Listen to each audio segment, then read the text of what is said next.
19h30 à Abidjan, Côte d'Ivoire, à 1 heure de plus à Rabat au Maroc. Bienvenue sur la chaîne toujours proche des populations. Ravi de vous accompagner pour votre journal sur RTI2. Un seul titre à la une de l'actualité de ce début de semaine. Le suspense reste entier. Le monde du football retient son souffle. Le tirage au sort de la CAN Maroc 2025 a lieu en ce moment à Rabat. Les adversaires de la Côte d'Ivoire, championne d'Afrique en titre, seront connus. Bonsoir à tous, merci pour votre fidélité. L'ONG internationale Youth Fellowship s'est donné pour mission d'apporter de la joie dans le cœur des enfants de toutes les couches sociales de la commune de Cocody. Plusieurs activités récréatives ont été organisées et les tout-petits n'ont pas boudé leur plaisir. Laurence Kakra. L'ONG internationale Young Fellowship a organisé une journée récréative à l'honneur des enfants de la commune de Cocody.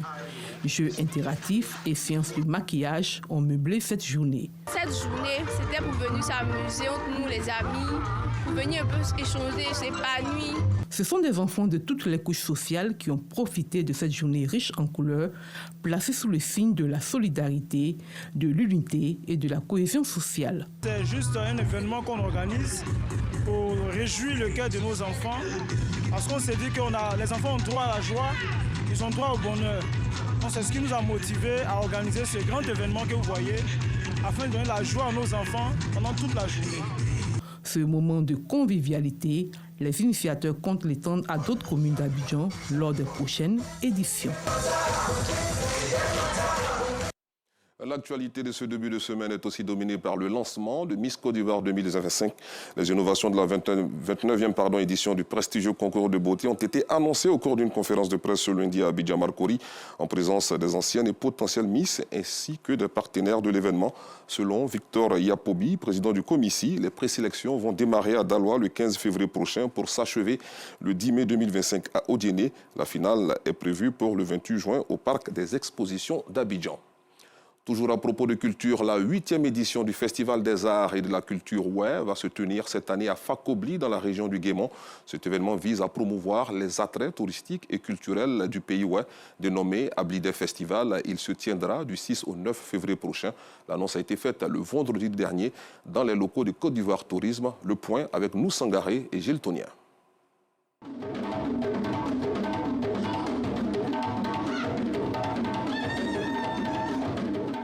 Danse et chants au rythme des percussions annoncent les couleurs de la 8e édition d'Ablidé Festival.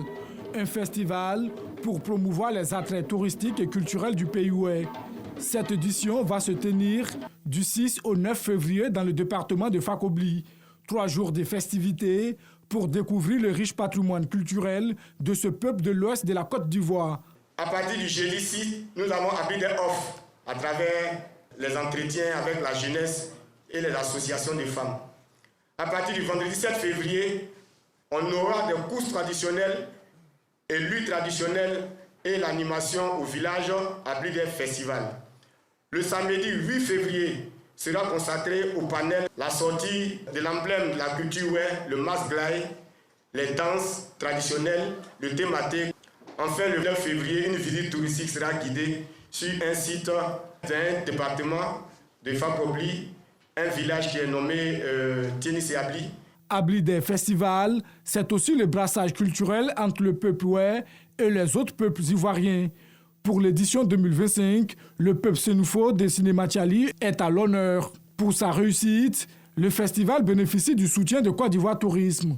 Ils sont nombreux, ces promoteurs, qui initient des événements, mais qui, après 1 ou 2 éditions, du fait d'un certain nombre de problèmes conjoncturels qu'on sait, ne restent pas dans la durée. Mais ici, il revient qu'au fil des éditions, Ablidé Festival s'inscrit durablement dans le paysage ouai, mais également gagne en maturité et en expérience. Et ça, c'est à saluer. C'est eu égard à tous ces progrès, ces avancées notables que Côte d'Ivoire Tourisme continue d'apporter son soutien à cet événement. La jeunesse face aux défis de l'entrepreneuriat à travers les arts et la culture, c'est le thème de la 8e édition d'Ablidé Festival. La saison des pluies rime avec canalisation bouchée, voire inondation dans plusieurs quartiers d'Abidjan. Une situation préoccupante. Au ministère de l'Hydraulique, de l'Assainissement et de la Salubrité, l'installation d'une école de formation pour la revalorisation des déchets se fait progressivement. Ce centre va produire à terme des combustibles à partir de pneus usés et autres déchets ramassés dans la rue. Des précisions avec nos reporters Théodore Zouzou, Kader Bachil et Sidiki Ouattara. Pneus et autres objets dans ces eaux sont l'œuvre des populations. Mamadi et Bénis lui met tout en œuvre pour ne pas déverser ses déchets dans les caniveaux. Les gens n'ont pas souvent la gravité de ce qu'ils font. Ils se disent que moi, ce n'est pas mon problème. Quand je mets, ça s'en va. Or pourtant, quand on parle de pays, on parle de vous, on parle de moi. Si moi, je n'arrive pas à entretenir ici, que l'autre aussi refuse d'entretenir chez lui, le problème demain, ça va s'abattre sur nous tous. Moi, j'ai horreur de ça. Tout comme Mamadi, le ministère de l'Hydraulique, de l'Assainissement et de la Salubrité s'insurge contre la présence de ces déchets plastiques et autres dans les eaux de ruissellement et l'environnement. Pour faire d'une pierre deux coups, un programme est mis en place. Il s'agit du projet du bassin du Gourou, une école de revalorisation des déchets qui est en voie d'achèvement au quartier Colombie des Deux Plateaux dans la commune de Cocody où nous nous retrouvons. Une véritable unité de formation. C'est dans le cadre du projet financé par la BOAD que nous avons réalisé cette unité de formation à la valorisation des déchets. Avec le financement de la BOAD, nous avons donc pu acquérir les équipements et actuellement nous sommes en phase de test pour la valorisation des déchets. Cette valorisation comprend deux filières. Vous avez une filière dite valorisation par pyrolyse et dans le hangar qui est à côté, vous verrez que c'est de la valorisation basée sur le tri des déchets. Ici, les pneus sont transformés à partir d'appareils qui constituent l'unité de formation. Ce processus permet de produire plusieurs combustibles. C'est par le processus de la pyrolyse qui consiste à soumettre les déchets à une forte chaleur en absence d'oxygène sans les soumettre directement au feu. Et ce processus-là va faire transpirer les déchets à l'intérieur. Après craquage du pneu, on obtient du charbon et du gaz, en plus de l'huile. La poudre de carbone va être transformée en briquettes de charbon et le gaz, lui, va être utilisé pour réalimenter une partie des foyers et l'autre partie sera utilisée pour le cogénérateur, pour la production d'électricité.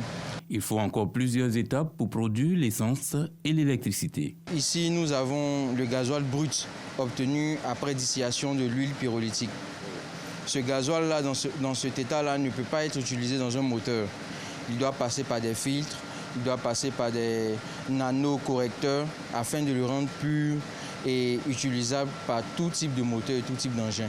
À précisément 100 degrés, l'essence va commencer à être produite et on pourra obtenir l'essence dans les tanks de stockage. Les produits déjà disponibles sur le site de ce projet pilote sont des types de charbon et de gasoil. Nous avons 3 types de charbon que nous produisons ici. Le charbon à partir de pneus, le charbon à partir de plastique et le charbon à partir de déchets ménagers. Un projet pilote qui augure un avenir radieux pour le cadre de vie ivoirien.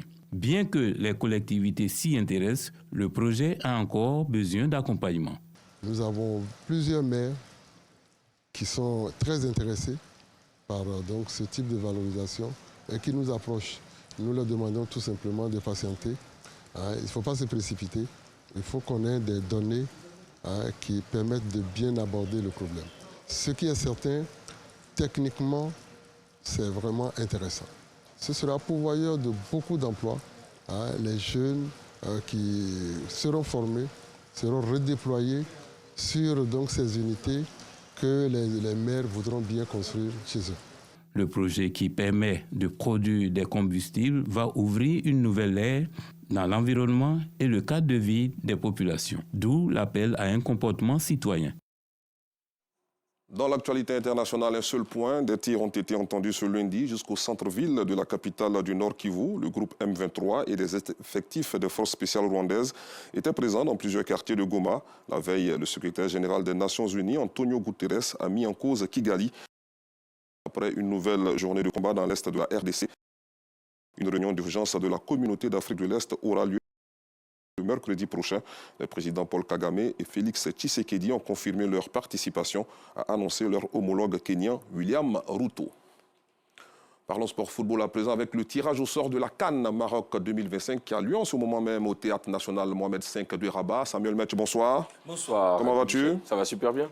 Alors, avant de parler de ce tirage au sort de la CAN 2025, nous allons nous intéresser à cette rencontre du ministre délégué en charge des sports et du cadre de vie avec ses collaborateurs. Adjé Silas Metch a profité de cette occasion pour les exhorter à redoubler d'efforts à tous les niveaux. Moyabi Diabaté.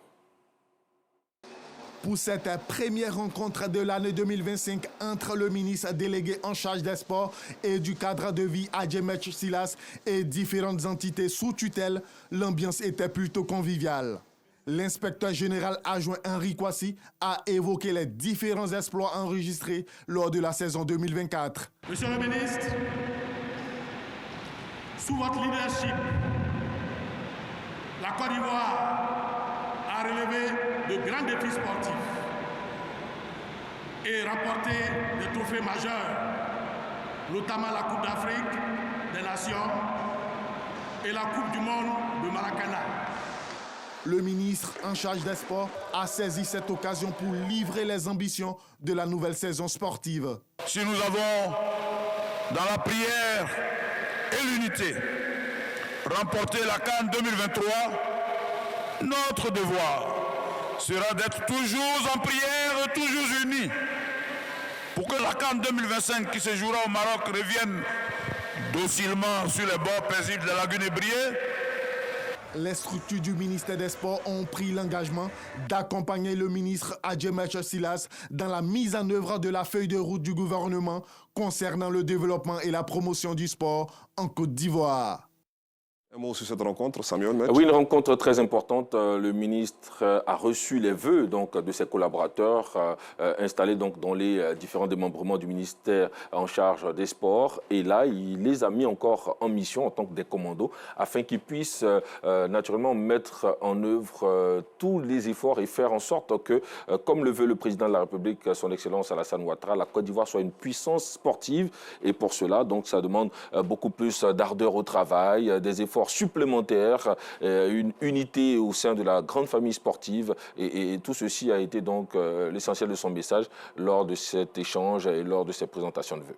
D'accord. Alors, le Théâtre National Mohamed V, comme annoncé tout à l'heure, accueille actuellement le tirage au sort de la CAN 2025 qui aura donc lieu au Maroc. Oui. Alors, qui aura le meilleur tirage, quel sera donc le groupe de la mort, hein, comme on l'appelle, et qui va avoir l'honneur de disputer le match d'ouverture face au Maroc. Beaucoup de questions qui vont trouver des réponses à présent, n'est-ce pas, Samuel Metch? Alors, on va parler du système des chapeaux, parce qu'on a parlé de certaines équipes qui figurent dans des chapeaux. C'est quoi ce système? Alors, le système des chapeaux, il faut simplement l'entendre par un système qui tient compte donc du classement de chaque équipe, du dernier classement FIFA. Donc selon la FIFA, il y a des équipes qui sont cotées au vu donc de leur rendement et des matchs joués, et puis des équipes qui sont moins cotées. Donc c'est selon ce classement FIFA-CAF que les chapeaux donc sont constitués. Et la Côte d'Ivoire, donc tenant du titre, également a bénéficié donc d'être dans le chapeau 1, en compagnie donc du Maroc, du Sénégal, du Nigeria, voilà, de l'Algérie, pour ne citer que ces pays-là donc dans le chapeau 1. Et puis il y a eu le Cameroun, le Mali dans le chapeau 2 avec d'autres pays. Donc c'est simplement donc en fonction du classement FIFA.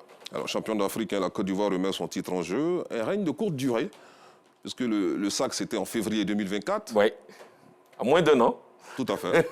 Moins d'un an, donc nous nous retrouvons pour le tirage au sort de la CAN Maroc 2025, une CAN qui, pour la première fois de l'histoire de la compétition, va se jouer donc pendant les périodes de fête, donc du 21 décembre 2025 au 18 janvier 2026. Et le Maroc entre encore dans l'histoire avec une autre décision qui a été prise il y a donc quelques heures, celle de passer de 6 stades à 9 stades pour la compétition. Il faut le savoir, le Maroc est choisi pour la Coupe du Monde 2030 et déjà donc met les bouchées doubles pour se préparer pour cette grande compétition mondiale. Mais avant, donc la CAN sera, on dira, un test grandeur nature. Il y a aussi à côté de cela que chaque équipe aura un camp de base dédié. Ça aussi, c'est une grande innovation de la part donc, du Maroc. Pour revenir au chapeau, parce que les poules sont connues, les 6 poules sont désormais connues. Dans la poule A, nous aurons... On peut garder un peu le suspense quand même. on y va, la poule A. Dans la donc, poule les A, premières affiches. La poule A, c'est le Maroc, donc, qui sera avec le Mali, la Zambie et les Comores. Okay. Et donc, pour le match d'ouverture, vous aurez le Maroc face aux Comores. Voici donc pour la première affiche de cette CAN Maroc 2025. Et déjà, les premières informations des spécialistes donnent déjà comme poule de la mort. Donc cette poule A, où nous avons le Maroc, le Mali, la Zambie et les Comores. Le Maroc déjà et la Zambie ont été déjà championnes d'Afrique, ont tenu ce trophée et rêvent d'un deuxième sacre. Et donc à côté, vous avez le Mali et la Zambie et les Comores plutôt qui pourraient également jouer des troubles fêtes. Et ce sont des équipes, on l'a vu à la dernière CAN, qui ont véritablement un gros potentiel et qui pourraient donc faire mal dans cette poule A. Au niveau de la poule B, nous avons l'Égypte, 7 fois championne d'Afrique, qui donc court après un 8e sacre. Il y a l'Afrique du Sud qui a été également championne d'Afrique et l'Angola, le Zimbabwe. Donc voici une autre poule assez intéressante pour l'Égypte. Dans la poule C, nous avons le Nigeria, la Tunisie, l'Ouganda et la Tanzanie. Quelqu'un me dirait que c'est un tirage hautement favorable pour le Nigeria. Mais oui, donc vice-champion d'Afrique. Et on attend de voir ce que cela donnera donc en décembre au Maroc. Et puis dans la poule D, nous avons le Sénégal, la RD Congo, le Bénin et le Botswana. Une poule intéressante. Ouais, ça va. On peut parler de 50-50, mais ça va. Le Sénégal peut s'en sortir parce que voilà, donc la RD Congo, c'est vrai, est une équipe qui monte en puissance. Certains diront que ce n'est pas totalement le foudre de guerre, mais c'est quand même la RD Congo qui est en train de produire un très très beau jeu. On l'a vu d'ailleurs à la dernière CAN, demi-finaliste donc, de cette CAN ici en Côte d'Ivoire. Et puis le Bénin et le Botswana qui pourraient également donc, montrer un bien meilleur visage. Nous avons dans la poule E l'Algérie qui sera face au Burkina Faso et tenez-vous bien, la Guinée équatoriale dans cette poule E et le Soudan. C'est une poule aussi assez intéressante où le jeu pourrait être assez ouvert. Et l'Algérie, le Burkina Faso, ça pourrait donner une affiche très, très, très intéressante. La Guinée équatoriale est également... Je du match de poule à Boaké. Les deux équipes étaient dans la même poule lors de la CAN 2023. Elles se sont laissées sur le score de 2 buts partout. Voilà. Donc vous imaginez que c'est un remake. Tout à fait. Voilà, et puis quelque chose va se tenir. Et la Côte d'Ivoire, enfin, dans la poule F, la poule F avec... les cousins. Oui, les beaux-frères. Les beaux-frères. Voilà. La Côte d'Ivoire dans la poule F avec donc, le Cameroun, c'est l'information. Et nous avons dans cette poule également le Gabon qui a envie d'écrire une autre page de son histoire footballistique et le Mozambique qui également est dans cette poule F. Quelqu'un dirait aussi que cette poule est assez intéressante pour la Côte d'Ivoire. Elle n'est pas forcément totalement aisée, mais c'est une poule où la Côte d'Ivoire, si elle joue sérieux, elle pourrait donc tirer son épingle du jeu. Face au Cameroun, le Gabon... Et dans tous les cas, quand même, dans tous les cas, on n'a besoin que de 2 places pour passer au tour suivant. Et puis voilà, donc ça se jouera également au niveau des meilleurs 3e. On le sait, la Côte d'Ivoire, donc pour la CAN 2023 a été repêchée comme meilleure 3e. Voilà, donc pour cette fois-ci, elle compte bien mériter donc son titre, son nom de tenant du titre et sa position de tenant du titre en jouant crânement ses chances. Mais en Côte d'Ivoire-Cameroun, ça pourrait toujours donner quelque chose. C'est une affiche qui donne toujours donc des frayeurs dans le dos. Et puis, ça fait toujours plaisir de voir quand même ces grosses affiches lors d'une CAN. On peut le dire globalement. Donc, le suspense est terminé pour le tirage au sort. Les équipes savent désormais à quoi s'en tenir et elles vont se préparer pour donner le meilleur d'elles-mêmes. Et elles ont assez de temps. Carrément. Là, je me souviens, pour la CAN 2023, le tirage a eu lieu en octobre. Et la compétition 3 mois après, c'était un peu compliqué quand même pour certaines équipes de se préparer. Là, elles ont pratiquement, on va dire quoi, aujourd'hui, là nous sommes en janvier. Ouais, la compétition carrément 11 mois. Voilà, pratiquement 11 mois pour se préparer. Ouais, carrément 11 mois pour se préparer. Mais il faut noter que dans le laps de temps, il y a aussi des compétitions comme les éliminatoires de la Coupe du Monde qui vont déjà démarrer en mars. Donc voici d'autres challenges qui permettront aux équipes de se roder et puis de constituer, on dira donc, l'essentiel de l'ossature qui pourra aller défendre le titre au Maroc. Et puis, il faut rappeler que ce tirage au sort complet pourra être retrouvé sur tous les canaux digitaux du groupe RTI. Sur tous les canaux digitaux, d'ailleurs, il a été retransmis en direct de la 3 déjà et sur tous les canaux digitaux du groupe RTI. Et puis, on en parlera aussi donc, sur RTI 1 en long et en large à travers Lundi Sport. Merci beaucoup, Samuel Metch. Merci. Fin de ce journal. Merci de l'avoir suivi. Bonne soirée sur RTI2.